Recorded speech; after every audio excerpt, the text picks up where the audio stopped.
जिस गरीब घर जमाई की औकात ससुराल में एक कुत्ते से भी बदतर थी, कैसे उसे देखते ही झुककर सलाम करने लगे शहर के सबसे रईस लोग। सिर्फ कुछ मिनटों में सुनिए ये जबरदस्त कहानी।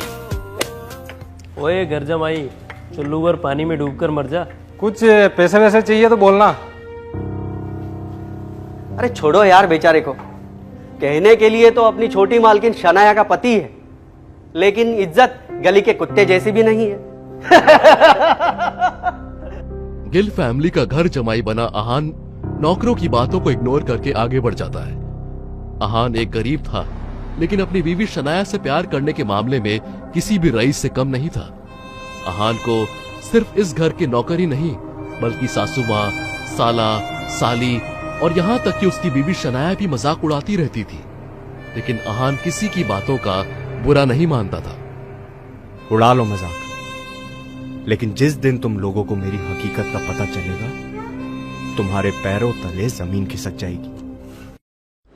अहान की हकीकत क्या थी ये कोई नहीं जानता था, लेकिन ना जाने क्यों अहान भी किसी को नहीं बताना चाहता था।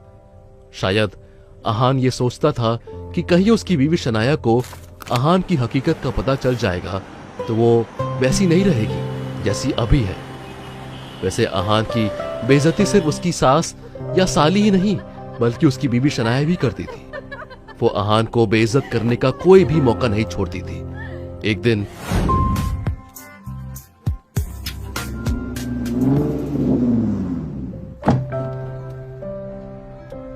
इनके मजे हैं यार। काश मुझे भी कभी इतनी महंगी और लग्जरियस कार में घूमने का मौका मिलता।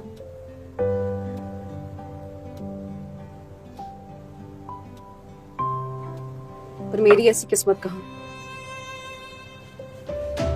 न जाने पापा ने क्या सोचकर मेरी शादी इस 9 to 5 जॉब करने वाले अहान से करा दी। और मेरी फूटी किस्मत कि मैंने शादी के लिए हाँ भी कर दी।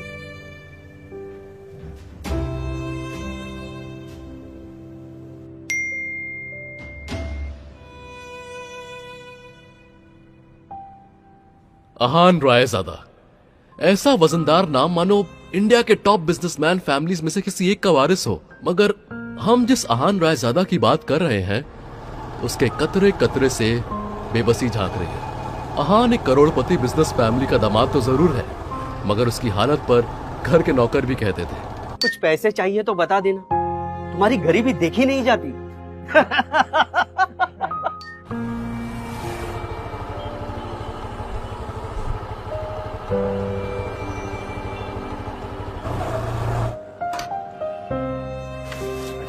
I'm coming in a minute.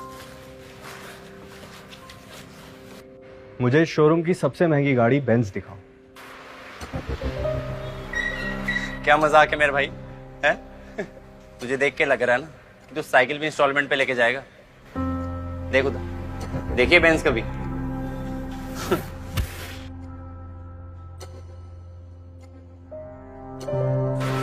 You have something to say?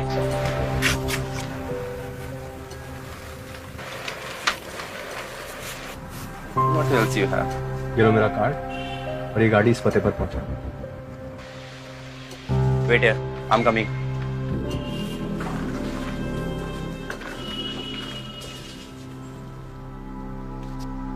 Ahaan Singh रईज़ादा, Ahaan Singh रईज़ादा, आप यहाँ? हाँ मैं ही, अहान सिंह रायजादा। सॉरी सर, गलती से हो गया sir. Raizada group of companies का मालिक। आखिर कौन था ये अहान सिंह रायजादा और क्यों वो इतनी सिंपल जिंदगी जी रहा था? क्या होगा जब शनाया को पता चलेगा अहान की सच्चाई का? आखिर क्यों कराई शनाया के पापा ने अहान से उसकी शादी, और क्या वो जानते थे अहान की सच्चाई?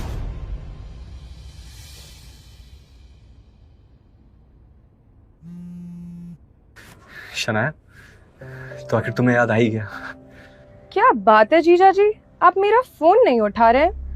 नहीं शगुन, वो मैं। खैर वो सब छोड़िए, मेरा एक काम है। साहू ज्वेलर्स पे मेरा एक नेकलेस पड़ा हुआ है, मैंने उसके मालिक को फोन कर दिया है। आप वो जल्दी से नेकलेस घर पर ले आइए। शगुन, मुझे बैंक जाना है और मैं। मेरे प्यारे जीजा जी, ये बैंक जाने का तेवर आप किसको दिखा रहे हैं? पलना तो आपको हमारे ही टुकड़ों पर है, तो ये बहाना बनाना छोड़िए और 1 घंटे में मेरा नेकलेस मुझे लाकर दीजिए। मैंने उस ज्वेलर्स को 30,000 रुपए भी दिए हैं, उसमें से 1 रुपए कम नहीं होना चाहिए। देखो शगुन, पहली बात तो ये कि मैंने कभी चोरी की नहीं, और दूसरी बात ये कि अगर मुझ पर इतना ही डाउट है तो किसी नौकर को भेजकर क्यों नहीं मंगवा लेती तुमने अपना नेकलेस? प्यारे जीजा जी, ये आपको कब समझ में आएगा कि इस घर में आपको बहस करने की इजाजत नहीं है? तो आपको जितना बोला गया है उतना कीजिए। और मैं आपसे फिर से कह रही हूँ, उन पैसों में से 1 भी रुपए कम नहीं होने चाहिए। ये चीजें लेकर 1 घंटे में मेरे घर पर पहुंच जाइए। बाय।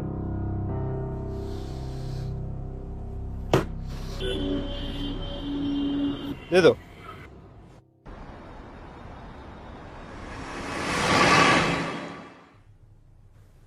देखो ना यामिनी, आज तुम्हारे घर आते वक्त मेरे सैंडल का स्टेप टूट गया। अब बता मैं घर कैसे जाऊंगी? तो इसमें टेंशन लेने की क्या बात है? तो पार्टी एंजॉय कर, किसी सर्वेंट को बोलकर सही करवा दूंगी। अरे ना बाबा, मुझे किसी सर्वेंट पे भरोसा नहीं, बहुत महंगी सैंडल है मेरी। वैसे भी तू जानती है कि जब सैंडल टूट जाती है तो मैं रिपेयर नहीं कराती हूँ, तू तो जानती ही है। पर क्या करूँ, घर तो जाना है, मेरी मजबूरी है यामिनी। अरे सर्वेंट नहीं, सर्वेंट से थोड़ा ऊपर, वो तेरा काम सही करवा देगा। तुझे चिंता करने की कोई जरूरत नहीं। आहन, जरा सुनो,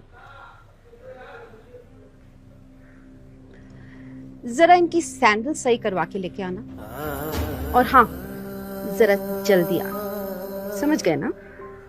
माँ जी, मैं आपकी भतीजी शगुन के काम से। बहस नहीं, जाओ जाके काम करो। बहुत जुबान चल रही है तुम्हारी। हाँ, दामाद हो इसीलिए थोड़ी बहुत इज्जत दे रही हूँ, भिखारी कहेगा। अरे ये काम तू अपने दामाद से करवाएगी? बुरा मत मानना यामिनी, मुझे अच्छा नहीं लगता। तुम लोग टेंशन मत करो, इससे ऐसे कामों में बहुत मजा आता है। और किसी को भी कोई काम हो तो बता देना। अब दामाद है तो क्या हुआ, टूटी चप्पलें भी नहीं बनवाएगा तो और क्या करेगा? वैसे भी तो कुछ करता धरता है नहीं, भिखारी कहीं का। पता नहीं ये शनाया भी क्या किस्मत लेकर आई है जो ऐसे निठल्ला पति मिला है इसे। यामिनी जी की ये बातें सीधा आहान के दिल पर आकर लगी, मगर अब उसे ये सब हमेशा ही सुनने की आदत सी हो गई थी। उसे याद था कि आज उसका बर्थडे है, मगर ये सिर्फ उसे ही याद था, बाकी किसी को भी इससे कोई मतलब नहीं था। इतनी बेइज्जती के बाद भी अगर मैं इस घर में टिका हुआ हूं तो सिर्फ इसीलिए शनाया, क्योंकि मैं आपको खोना नहीं चाहता। किसी अच्छी दुकान पर जाकर बनवाना, बहुत महंगी सैंडल है, समझ गए ना? चलो अभी निकलो।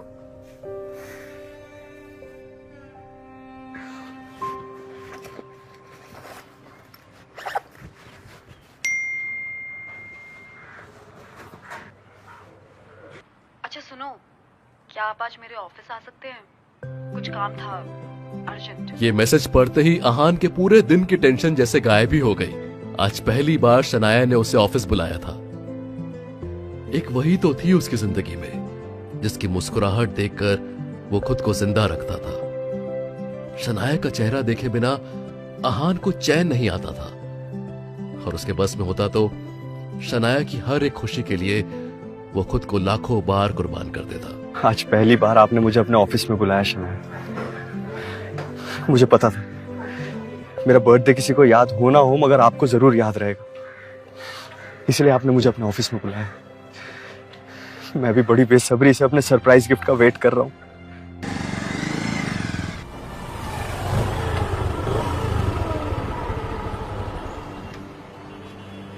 ओह, 2 ही जोड़ी कपड़े हैं मेरे पास। बैंक जाने के लिए इन्हीं पैसों से मुझे नए कपड़े लेने थे, पर कोई बात नहीं। माफ करना डियर आंटीज एंड सासू माँ, आपके चरणों को प्रणाम।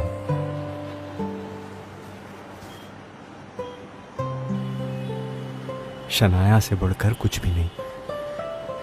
उसके लिए कुछ अच्छे फूल ले लेता हूं, शनाया खुश हो जाएगी। आज वो पहली बार गिल कंस्ट्रक्शन के ऑफिस जा रहा था, जो कंपनी गिल खानदान की थी। ये सोचकर आज वो फूला नहीं समा रहा था कि आज वहां उसका अच्छे से स्वागत होगा। यू इडियट, दिखाई नहीं देता है क्या तुम्हें? पता नहीं कहां कहां से मुंह उठा के चले आते हैं। इस ऑफिस के अंदर तुम्हारी खड़े होने की औकात तक नहीं है, और तुम टहल तो ऐसे रहे हो जैसे तुम्हारी खाला का घर हो। कौन हो तुम?